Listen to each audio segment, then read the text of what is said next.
Seth Gruber is the CEO and founder of the White Rose Resistance. He's also the host of the popular podcast Unaborted and an outspoken pro-life advocate. Seth is joining me today to talk about the condition of the church and where we should be in the culture today. This is going to be a very frank conversation. If you've got little ones, you might want to have them tune in for a different show because we're not going to be pulling any punches. This is Seth's style, and I think he is a voice that needs to be heard. Stick around. I think you're going to be encouraged. All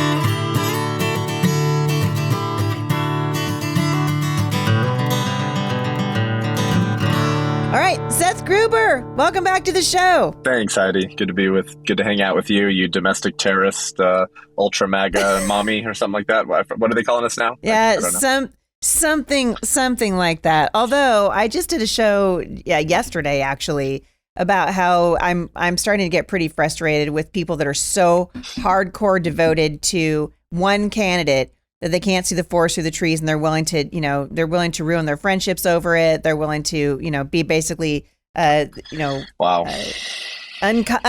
in their own community. Yep. We gotta do better than this. I'm all about, at least in politics, a return to statesmanship. I think we can tell the truth and still be kind. Yep. Do you think so? Is it possible? I don't know. I don't know. I mean, define kind. Was it kind of Elijah to walk up to the prophets of Baal? And after Baal didn't rain down fire from heaven and say, so prophets of Baal, where's Baal? Is he constipated? Is he on the pooper? Does he have some tummy trouble? I mean, define kind, right? If it's Russell Moore's definition of kind. Well, I mean, you're talking about Baal. I mean, you're talking about Baal. You're talking about, the murder of innocent babies. I'm just talking about, let's say that there's somebody running for Congress and you don't like him. And so now do you get to be a jerk? Now do you get to be like, oh, hey, that's my guy and that's your guy. That's what I'm talking about. I feel like the Republican Party in a lot of ways has descended into tribalism. And I don't like it. There's a time for tribalism. I mean, there absolutely is. When you and I are obviously going to talk about abortion and the continuing murder of our unborn and the continuing apathy in the church and in many Christian leaders today. And we can even, jump into the social justice waters. But I believe that we are still called as men and women of God. That's right. To behave in a manner that's worthy of the gospel. Yep. Right. And so we don't need to. Coals on their head, And we're living in wild times, Heidi, and this is why I'm so grateful for voices like yours. I almost said women like you, but I didn't want to assume your gender identity there. But yeah, mothers and women like you, because I believe. And I'm starting to say this more and more publicly, actually. I believe that we are almost past a Rubicon line. For people who don't know what that means, it means the point of no return. Now, listen, we win in the end, guys. Okay, we've read the end of the book. That's not what I'm saying. I'm saying, what kind of country are you going to hand to your children and grandchildren?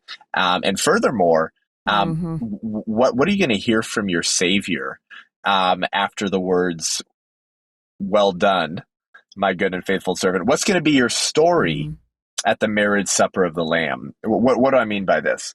In the Bible, in Genesis, Heidi, it says that Lot was a righteous man. And for you guys listening, go back and read Lot's story. He's actually called a righteous man. And Heidi's smiling because she knows where I'm going. Which is interesting because he wasn't a righteous man. When the angels come to torch San Francisco, Sodom and Gomorrah. Sorry, Freudian slip. It's when you say one thing but mean your mother. And so Lot's at the city gates, remember, Heidi? So he's the Christian influencer of his day, right? He's the Stephen Furtick, right? Like Russell Moore, editor-in-chief of Christianity Today, blue checkmark, right? Like he has political sway over the legislation and leaders of the day. You don't put a man at the city gates to welcome every foreigner into your land unless he's a respectable individual who holds sway over the city. And so he takes the angels to his home, right? And then it says men from all parts of the city. So from every part of culture comes down, descending onto that one righteous man's house. Now, listen, Lot believed the truth. Lot sometimes even, Heidi, Sometimes he even spoke the truth. Sometimes he even critiqued the spirit of the age and his acolytes, the culture of death, but only to a certain extent. So when the mob comes to his front porch and they say, Lot, bring those men out that we might have sex with them. But they weren't men, they were angels. And Lot walks out on his front porch, and what does he say? Brothers and sisters. So he tries to relate to the sexualized mob that wants to bang angels. It's like Lot, they're not your brothers and sisters, okay? Stop trying to get crumbs from the table of humanism so you can keep your 501c3 status and find your place at the table, okay? Throw away your idol of cultural respectability and start asking yourself why no one hates you. Okay, anyways. And so he says, brothers and sisters. And then he says what? He speaks the truth. Give him some credit, Heidi. He says, do not do this wicked and abominable thing. So he calls their actions wicked and abominable, just like every court jester is allowed to critique the king to a certain extent because he's a court jester. So he gets access to the political leaders and the royal table in order to sometimes make fun of them, but never pose enough of a threat to actually compromise their political regime and power grab. And then he says, here are my daughters. Yeah, that's right. Rape them instead. Rape them instead. Lot believed the truth. He sometimes spoke the truth, but he wasn't willing to lay down his life and die on the mat for the truth. Lot was saved, but he wasn't salty. So his wife becomes in death what he should have been in life, a pillar of salt. Brothers and sisters, you can be saved but not salty. You can make it into the kingdom by the hair on your bum, and you'll be getting singed on the way in, saying, woo, that was a close one, Lord. But what's going to be your story at the marriage supper of the Lamb? Let me tell you what Lot's story is at the marriage supper of the Lamb. I gave my daughters to be raped by a mob, and God forgave me. But what's going to be the story of Heidi St. John, of Jay St. John, of Eric Metaxas, of Charlie Kirk, of Rob McCoy, of Jack Hibbs, of the Pregnancy Resource Center directors, of Victor Marks, of Joshua Broom, of the sidewalk counselors who stand outside of pregnancy centers who no one knows. And for decades, they've gotten sunburned, pleading for the life of children and saving babies. They're not Russell Moore. They're not Ed Stetzer, Stephen Furtick, and Tim Keller. But their reward will be great in heaven one day. Their testimony at the marriage supper of the Lamb will simply be, look what God did because I stood, because I was obedient. We are at a breaking point in this culture of death. The church has two options. They can pick the way of Lot, which is the road we've been going down for a long time, or they can pick the path of Gideon. I'm convinced as we get closer to this Rubicon line, Heidi, that the church and the blood-bought bride of Christ has two options. Gideon or Lot. Because like Lot, Gideon was also facing his same culture war. He was facing his same political warfare. But the way Gideon chose to live is the testimony of how the church should be living today. In Judges 6, when the Israelites are being oppressed by the Midianites, right, because the Midianites would come and take all that they made, so the Israelites would thresh their wheat and the Midianites would come take it. So it was Bernie Sanders' democratic socialism. Well, I've been told that democratic socialism is better than regular, so I don't know how that works, but apparently it is. Well, it's because you voted in. It's because you voted. Yeah, that's right. You voted in. And then what happens in Judges 6? God comes to Gideon in Judges 6, and Gideon's hiding out in a cave, Heidi. He's hiding out in a cave like a little pansy, threshing his own wheat because he doesn't want to be oppressed by the Midianites. So he's a tax evader, naughty, naughty Gideon. And God comes to Gideon and he says, mighty man of valor. And he reminds him of his identity. And then in that same conversation, Gideon, go read it, guys, Judges 6. Gideon cooks a meal for God. God lights it on fire, and Gideon freaks out. He's like, okay, you're God, I'm sorry. And then it says that same night, literally after God lights the meal on fire, it says, and that same night, God said to Gideon, you walk out of this cave, and you go tear down the Asherah poles and the Baal statues. Then we'll talk. Now, listen, if you're Gideon, what are you thinking, Heidi, church listeners? What are you thinking? I'd be like, where have you been, God? Where have you been? Our grandpapas told us that you were the God that brought us up out of Egypt, that you would deliver us from the hand of the oppressor, that we were your special people. Where's the milk and honey, God? Where's the milk and honey? This sucks. Everything we make gets taken by the Midianites. We're living under oppression. And I thought you were taking us to the land flowing in milk and honey in the promised land. You've abandoned us. Where have you been? That's what I'd be thinking if I was Gideon. Oh, now you're back, God? Now you're back? So I'm thinking, it's theocracy time, baby. It's time to bring back the theocracy. So what's the game plan, God? Are we going to make some Midianites heads roll? Come on, baby. No. What does God start with? What is his high kingdom priority? The second he comes to Gideon in Judges 6, stop killing the babies. That's his high kingdom priority. Asherah, goddess of sex. Well, how did they worship Asherah, Heidi? Orgies. Orgies is how they worshipped Asherah. Baal, baby sacrifice. Oh, who are the two pagan gods of our culture today? Sex and child sacrifice. Asherah or Baal. God chose to start with the Israelites' abortions, Heidi, before he started with anything else. That is his high kingdom priority. And if we can't get that right, we will be living through Psalm 106 again. When God says, you've given your sons and daughters to demons, the land is desecrated with blood, and so I give you over. I give you over to be ruled by those who hate you. To be ruled by those who hate you. We're living through Psalm 106 again because we cannot seem to figure out our Father's high kingdom priorities. Well, the reason I like having you on here is because I don't need to talk at all. you can carry the whole thing. I love your passion. And the reality is we've been going down this road now for a very long time.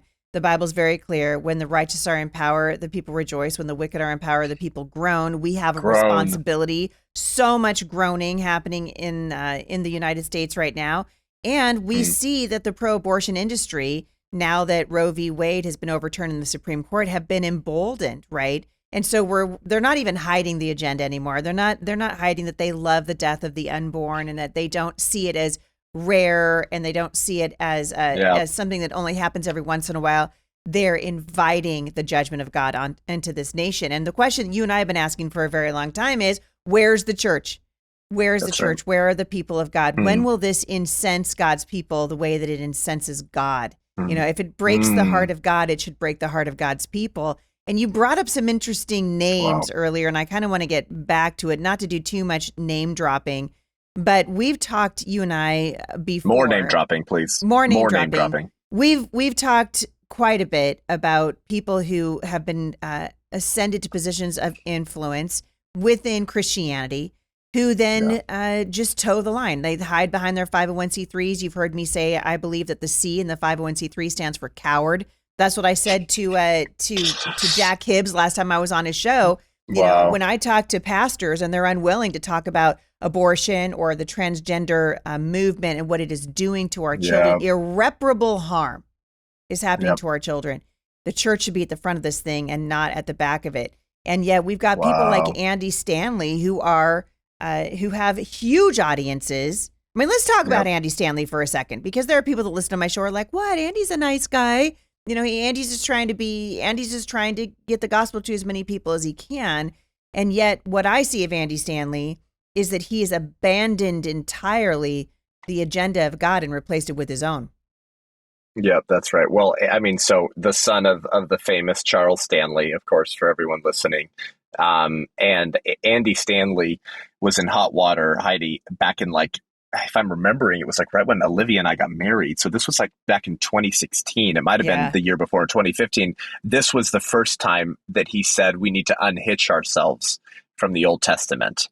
He's been saying that ever since. But if you actually want to know the first time he said that, my point is this, Andy Stanley's lack of spiritual orthodox clarity is actually nothing new. It was almost nearly 8-9 years ago. He was saying we need to unhitch ourselves from the Old Testament.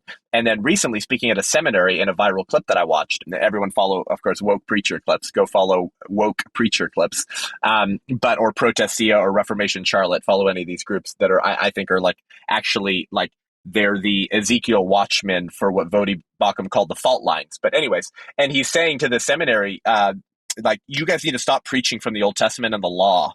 What you need to do is you need to just preach about the resurrection. This is literally what he said. I'm not embellishing, or I'm not speaking hyperbolically. He said, stop talking about the law and the Old Testament and talk about the fact of the resurrection.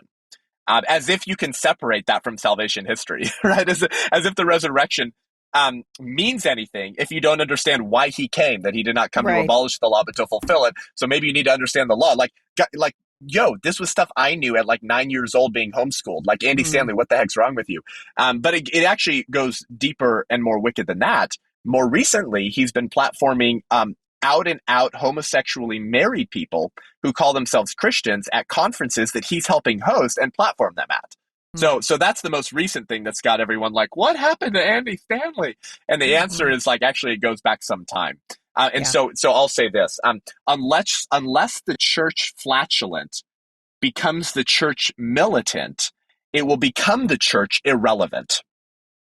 And we are living through that right now. We got the script all wrong, Heidi. Our theological betters in what I call Big Eva, okay, Big Eva. If you've ever heard of Big Pharma, well, there's also Big Eva, guys, Big evangelicalism, okay? Those in Big Eva, so think Gospel Coalition, Tim Keller's brainchild, think Christianity Today, now run by Russell Moore. We were told by our theological betters that the way to accrue cultural capital to put the gospel on blast and reach more people for the cause of Christ was to abdicate and be silent on some of the issues that the culture defined as political. Yeah. So abortion, transgenderism, gay marriage, the kooky weird sex ed in the schools, that these were examples of things that like senior pastors shouldn't touch on from the pulpit because it would ostracize the guest attending that Sunday, right?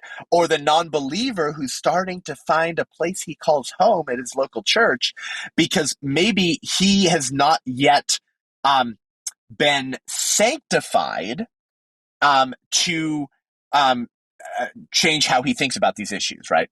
To be renewed by changed by the renewing of your mind. And so if you put that up there as what the church is about, then you'll actually compromise your gospel message to those who aren't yet ready for meat but are still on milk. Does any of this make sense? Like, this was what we were sold as the strategical approach to the culture and evangelism by our theological betters. But we got the script all wrong. By our silence on these issues, we were actually compromising our gospel credibility to a broken world. What do I mean by this? I know pagans, atheists, and secularists who are pro-life activists. They actually do more to contend for the life of babies in the womb than most pastors that I know. Not all, but than most pastors in America. But they're not believers, and they think Christianity is a myth, Heidi. And so guess what some of these like pagan progressive pro-lifers have said? I have no respect for the gospel that Christians want to preach to me. I don't want to hear anything about your Jesus and your gospel because I thought, Christian, hey, you're the Christian. I'm not. I'm the atheist. I thought, Christian, that your Savior entered human history in a uterus to redeem mankind from their sins. I thought that you believed in the imago Dei, that human beings were created in the image of God. And I thought that your Savior, the second member of the Trinity, was fully God and fully human from the moment of conception, that he actually chose to identify with you from your most vulnerable stage, the prenatal stage, and then let himself be murdered. I thought human beings were distinct from animals because they bear the image of God.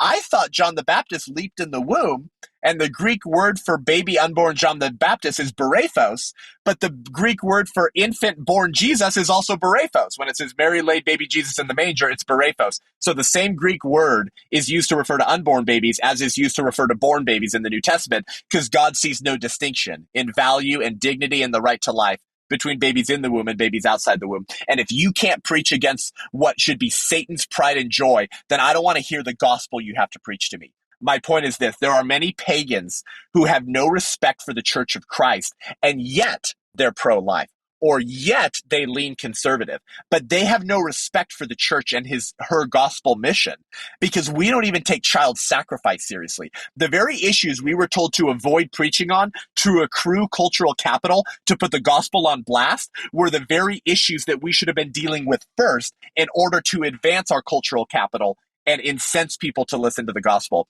Because if we can't start with our Father's high kingdom business, like in Judges 6, we'll lose the clarity on everything else our Father cares about. And so Andy Stanley is just sort of a stand-in and a representation, Heidi, of this false lie we were told by Big Eva, by the Tim Kellers, by the Russell Moores, by the Ed Stetzers, by the Stephen Furticks.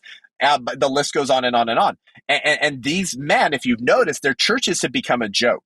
Their churches have become a joke because unless the church flatulent becomes the church militant, it will become the church irrelevant. And so Brian Broderson, Calvary Chapel, Costa Mesa, 20,000 people a week is now like 700 people a week. Andy Stanley shut down his church for like a year. Rick Warren, their new senior pastors, dress up as Woody and Bo Peep from Toy Story and announce from the stage of Saddleback Church that they're doing a preaching sermon series on the gospel themes in Toy Story. Yeah, these churches have become a joke because things happen gradually then suddenly. And to quote Tommy Lascelles from the show The Crown, it's in the small things that the rot grows. Do the wrong thing once, it becomes easier to do it again.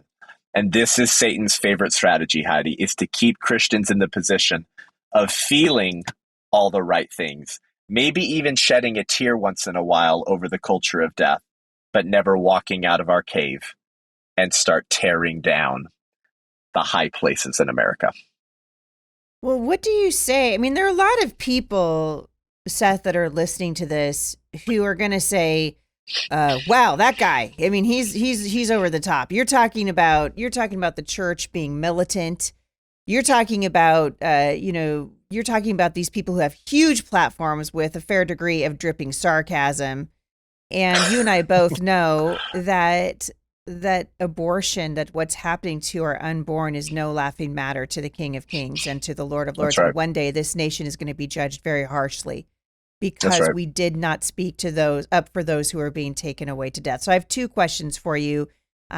First of all, I really want to know what you mean about a militant church, because I think it can be misunderstood, right? So that's my first question. The second question is that for people who are listening, in the wake of the overturning of Roe v. Wade, it doesn't mean that abortion is illegal in this country and the church can just go back to sleep. It means that we now have the opportunity to revive the conversation, and it should be in the local body, right? The church should be at the front of this thing and not behind it. But I'm curious to know, I want you to address the issue of a militant church for just a minute. And I also want you to address the issue of what is it that we are called to do? So the ordinary person, the dad who's on his way home from work right now, who's listening to you, and he's just like, it just feels so big to me. I always vote pro-life. I've gone down to my pregnancy centers and I've stood there, I do it twice a year, whatever. I give. What else should I do? I mean, I got a couple of thoughts on it, but I really like to know yours. Yeah. Thanks, Heidi. And thanks for letting me, be my Elijah sarcastic self on your podcast. Yeah, by the church militant, friends, I don't mean militarily. Okay, I don't mean you need to take up arms and tell people to confess or you're going to shoot them in the head. Of course, that's asinine. That's not what I mean whatsoever. By the church militant, I mean that the Christians on earth who are engaged in a continuous war against the forces of darkness and the enemies of Christ. That means preaching the gospel. That means calling them to repentance. But it also means engaging in our self-governing republic, wherein we the people are the sovereign. It means to exercise dominion. Oh, Seth admitted it. Seth admitted it on the Heidi St. John podcast. He's a dominionist. He's a Christian nationalist, which literally has like Russell Moore like urinating and writing every other book on this threat of Christian nationalism. If you think the threat in America right now is Christian nationalism, I have a bridge in Brooklyn to sell you. Who's arresting pro-life sidewalk counselors? Who's labeling parents who speak at school board meetings and that'd maybe be the Biden administration for 500, Seth. Maybe they use the word crap, and so Merrick Garland called them domestic terrorists. Who's about to throw 5 pro-life sidewalk counselors who engaged in civil disobedience in and prison. They entered an abortion center? And yes, they trespassed. They did trespass, but they were peaceful. And they're about to go to prison for maybe 11 years. But if you burnt down a police station and a courthouse and you were wearing a BLM shirt or you were flipping your penis around outside a Greenwich Village fountain in New York City where Margaret Sanger got her beginning, and you were dancing naked in front of children and you were waving a pride flag, then the police looked on and they didn't do anything. But if you're Marcus Schroeder, the 19-year-old who I just met, who was preaching the gospel outside a family-friendly drag show in Wisconsin with a little bit of amplification, then you're arrested in handcuffs by the police officers. Okay, who really thinks Christian nationalism is a threat? So what do I mean by exercising dominion? I mean to occupy until he comes. I mean that you should engage in every form of power you can accrue in a nonviolent way to promote righteousness and withhold wickedness, to the extent that you can, given our out of control culture. I mean, running for school board. I mean, asking God if God would have you run for political office. I mean, making sure that when the Bible says to pray for those who govern over you, you actually know the names of all the people in seats of political power in your city, in your county, and in your state, so that you can pray for them, because you can't pray for people whose names you don't know because you're not engaged in the political warfare. I mean, showing up outside of abortion centers and peacefully praying for the life of the baby and offering help to the mom. I mean, starting a 501c4 as a sister ministry of your church so you can engage in political activism and help fundraise to get godly Republicans like Hattie St. John, who didn't win, unfortunately, to bankroll the campaigns of people like Hattie St. John and others to get godly men and women elected.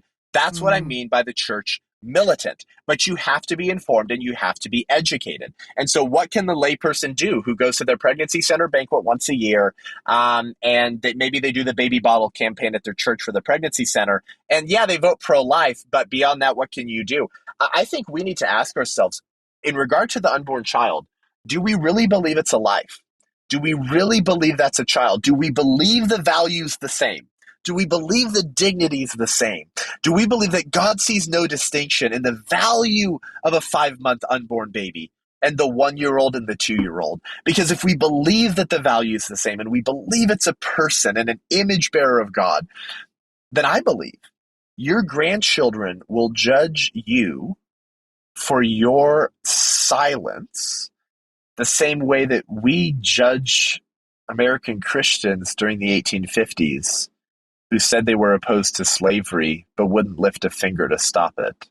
I think your grandchildren will judge you and me and us to the same degree of ungraciousness we often apply to German Christians who said they were opposed to killing Jews but did not lift a finger to stop the killing of the Jews. There is something called the power of normalization, Heidi, and it's very dangerous. The power of normalization is that evil can become so ubiquitous that you become so accustomed to it. And the more accustomed you become to it, the more you make peace with that evil. It becomes a part of your cultural orthodoxy, and your heart is no longer broken to the extent that it should be, or that you claim your heart would be broken if you lived in 1850 and you found yourself tolerating slavery. Oh, I would have been a Harriet Tubman, Heidi. Me and Harriet Tubman, we would have been like this. I would have been underground railroading it so hard, you would have never met a cooler abolitionist than me. And we tell this about ourselves, don't we? What does Robbie George always say? What does Robert P. George always say? He says he always asks his law students at the beginning of a semester, by raise of hands, how many of you would have been an abolitionist if you lived in 1850? And Robbie George has said for decades that without fault, every student has raised their hand in every law course ever. Of course, because we all think we would be. But that's what C.S. Lewis called chronological snobbery. Chronological snobbery. We look down our noses at the Christians who allowed these evils, and yet we allow our own Holocaust. We allow our own lynchings. They're called womb lynchings, and they happen at the tune of 1 million a year in America. So this is why I founded the White Rose Resistance, to educate the public, discredit the opposition, and inspire a movement in the American church to tear down the high places. We're about to launch a glorified Facebook group on steroids on a platform called Circle, where when you join at the White Rose Resistance at $35 a month or more, you get access to courses, curriculum that's ever growing and ever being updated, live calls with me once a month, live calls with special guests. So we'll probably have Heidi and Rob and Charlie in the future. We'll have activism assets that you can get on your phone, activism boxes. We'll have regional leadership that trains you to engage in activism in your pro-abortion, deep blue state where the church is apathetic and silent. I'm building an organization to answer the question I get from believers on Sunday mornings, which is, Seth, what can I do? We're a Mhm. digital media organization, but we're an activism organization that's based off of the story of Hans and Sophie Scholl, which I told Heidi on another episode. Go listen to it. But it's Christian resistance, church. That's the church militant. When we engage in resistance to put a smile on the face of our King, to love our neighbors, and to hold back the forces of darkness before it's too late. So you guys can go to thewhiterose.live. You can go to my podcast, Unaborted with Seth Gruber. But listen, I'm just one of many voices, but you need to look yourself in the mirror, Christian, and say, what's going to be my story at the marriage supper of the Lamb? Am I going to be like a Lot, or am I going to be like a Gideon? Well, that's all I've got to say about that. Dude, Seth, you are a straight fire. You know, I think what a way to send people into the weekend, and also to remember every single one of us has a role to play. And I've said this a million times, and I'm going to say it again because it wraps up what you're saying. We were born for this time in human history. We were born in 2020. God has us here in 2023. We could have been born in the 1800s. We could have been here 1,000 years ago, but we're here right now. And we need to be asking, Father, what do you want me to do? How am I to engage in the culture for righteousness and to bring forth the peace and prosperity of the city in which I live? We've been reading here at the show out of Jeremiah 29, where the prophet is talking to a nation in captivity for their wickedness and their rebellion against God. Right. What does God say to do them? In the midst of this captivity, he says, pray for the peace and the prosperity of the city in which you live, because if it prospers, you prosper. And we should care about what's happening to our children. Wow. We should care about what's going on in the schools. It should matter to us. And in that regard, Seth, you are leading the way in defense of the unborn, absolutely speaking up on behalf of those who are being taken away to death. I think it's so easy for us because these atrocities happen in a place where we cannot see and we cannot hear, and they happen in clinics where everything feels sanitized and far away from us, right? If we saw little children being dismembered on street corners, there'd be public outrage. But because they're being dismembered in what should be the most sacred place and the safest place for a human being on the face of the earth, we tend to just push it under the rug and ignore that this is happening, but it continues to happen. And God's people are the ones who should be carrying the banner of the unborn in God's heart for it. So Seth Gruber, you are a prophet for this day and age. And I appreciate it. And some of my listeners are going to be like, I can't believe you said that word out loud. You know, but I believe that there is a time for righteous indignation, and that time is now. If we're not incensed by what's happening to our babies in this culture, we're not because really, I mean, Seth, we didn't even touch on transgenderism, but it is our children. I mean, the devil he's got his foot already securely in the door, right, when it comes to abortion. And now he's going for children that are already born, and he's going after them in our schools. And our children are being assaulted right now. And false religion. It's all false religion. It's the same evil. I'll just end with this for my critics who often say, I need to check my tone. I need to be more winsome. I'll just say this.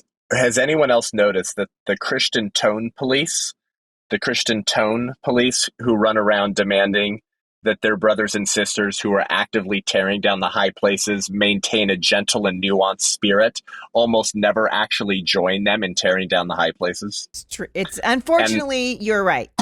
And I'll leave you with a line from Abraham Kuyper for your friends as we go. In any successful attack on freedom, the state can only be an accomplice. The chief culprit is the citizen who forgets his duty, who wastes away his strength in the sleep of sin and sensual pleasure, and so loses the power of his own initiative. Wow, it's powerful stuff. Seth Gruber, where can people find you online one more time?